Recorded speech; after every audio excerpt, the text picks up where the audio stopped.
খুবই tasty chicken fry, মচমচে and তৈরি করা খুবই সহজ।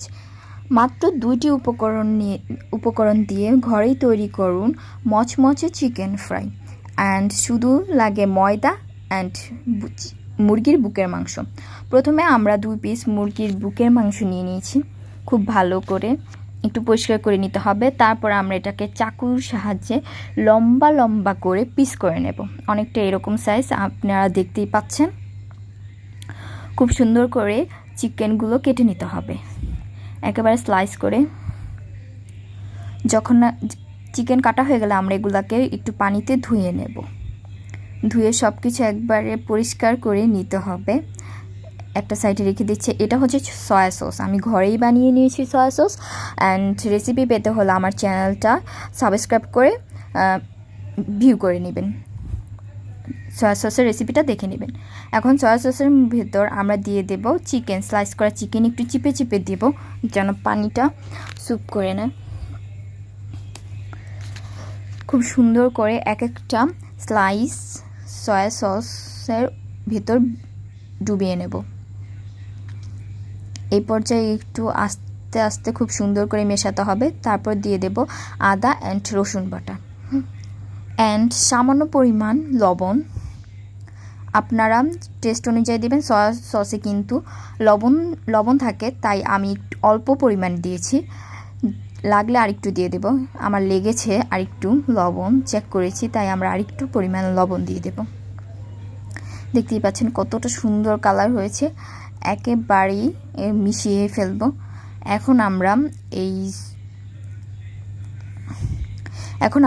এই চিকেনের ভেতরে আরেকটা মশলা দিয়ে দেব।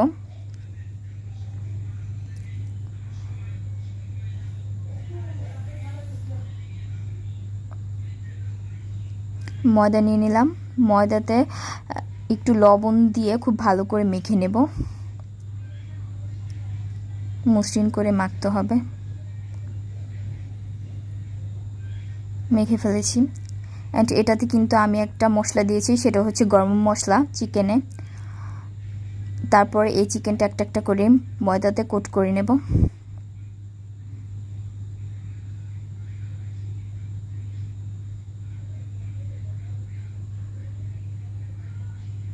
তারপরে 1 বল পানি নিয়েছি, পানিতে ডুবাতে হবে। তারপর পানিতে সামান্য পরিমাণ ভিজাতে হবে, বেশি সময় রাখা যাবে না। আবারও আমরা ময়দাতে কোট করে নেব। অ্যান্ড এরকম 3 বার করতে হবে, আমি দেখিয়ে দিচ্ছি। ময়দাতে খুব ভালো করে চুবিয়ে নিতে হবে। তারপর এটাকে আবার উঠিয়ে আবার পানির ভেতর ছেড়ে দেব।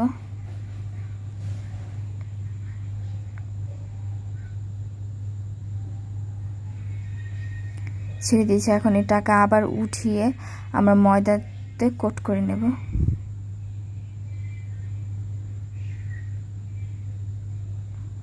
অ্যান্ড একইভাবে আমরা খুব সুন্দর করে কোট করে নেব। দেখতেই পাচ্ছেন চিকেনটা ময়দাগুলোর সাথে মিশে কতটা মোটা হয়ে গেছে। একইভাবে আমরা সব কয়টা চিকেন এভাবে কোট করে নেব, ময়দাতে গড়িয়ে নেব। দেখতেই পাচ্ছেন হয়ে গেছে সব কয়টা আমার। মাশাআল্লাহ, এটা যে এত টেস্ট, না করলে খুব মিস করবেন। ফ্রাই প্যানতে তেল গরম করে নেব অ্যান্ড একটা একটা করে চিকেন ফ্রাই আমরা দিয়ে দেব।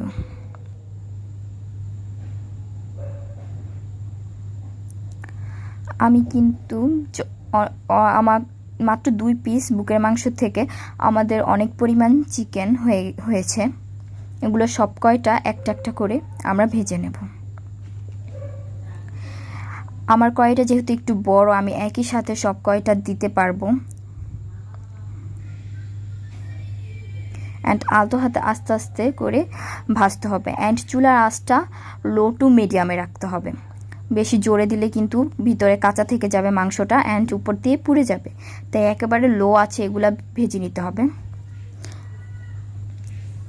সবগুলো আমরা একসাথে দিয়ে দেবো। দেখতেই পাচ্ছেন মাত্র 2 পিস বুকের মাংস থেকে কতগুলো পরিমাণে চিকেন ফ্রাই হয়েছে। অ্যান্ড এগুলো উচ্চারণের পরে গাইস চিকেনগুলোর অবস্থা দেখে আমি তো জাস্ট ফিদা। এত পরিমাণ ফুলেছে অ্যান্ড এত সুন্দর লোভনীয় কালার দেখে যে কেউ বানাতে ইচ্ছে করবে। অ্যান্ড এত সুন্দর একটা স্মেল বের হয়েছে, পুরো রুম ভরে গেছে আমার চিকেনের স্মেলে, খুব সুন্দর সুঘ্রাণ। অবশ্যই বাসায় এটা বানিয়ে খাবেন। দেখতেই পাচ্ছেন কত সহজে নর্মাল উপকরণ দিয়ে কত ভালো চিকেন ফ্রাই বানাতে হয়। অ্যান্ড হ্যাঁ, এই ফ্রাইয়ে আমি একটা মশলা ব্যবহার করেছি যেটা ভিডিওতে দেওয়া হয়নি, সেটা হচ্ছে গরম মশলা। প্রথমে ভেজে গুঁড়ো করে একটু পানির সাথে গলিয়ে সয়া সসের সাথে অ্যান্ড চিকেনের সাথে দিয়ে দেবেন। আমি দিয়েছি কিন্তু ভিডিওতে নেই, তাই আপনাদেরকে মুখে বলে দিলাম। এগুলো খুব আস্তে আস্তে করে উল্টে পাল্টে লালচে করে ভাজতে হবে। আমার ভাজা প্রায় শেষ।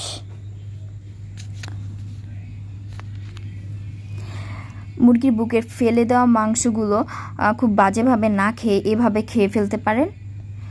অ্যান্ড এভাবে খেলে টেস্টটা যেমন ভালো আসে, আপনাদের স্বাস্থ্যের জন্য খুব ভালো। অ্যান্ড মুরগির বুকের মাংস খুব বাজেভাবে খেতে হবে না, অনেকে এটা খেতে চায় না। এভাবে যদি আমরা ভেজে ফ্রাই করে খাই, রেস্টুরেন্টের মতো স্বাদ আসবে অ্যান্ড বাচ্চারাও অনায়াসে এটা খেতে পারবে। দেখতেই পাচ্ছেন কতটা ক্রিস্পি মুচমুচে অ্যান্ড ভাজা হয়েছে, কালারটাও খুব সুন্দর। এখন ভাজা হয়ে গেলে আমরা এরকম লালচে কালার করে নামিয়ে নেব।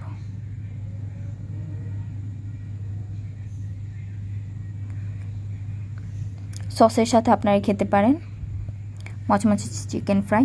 Thanks for watching.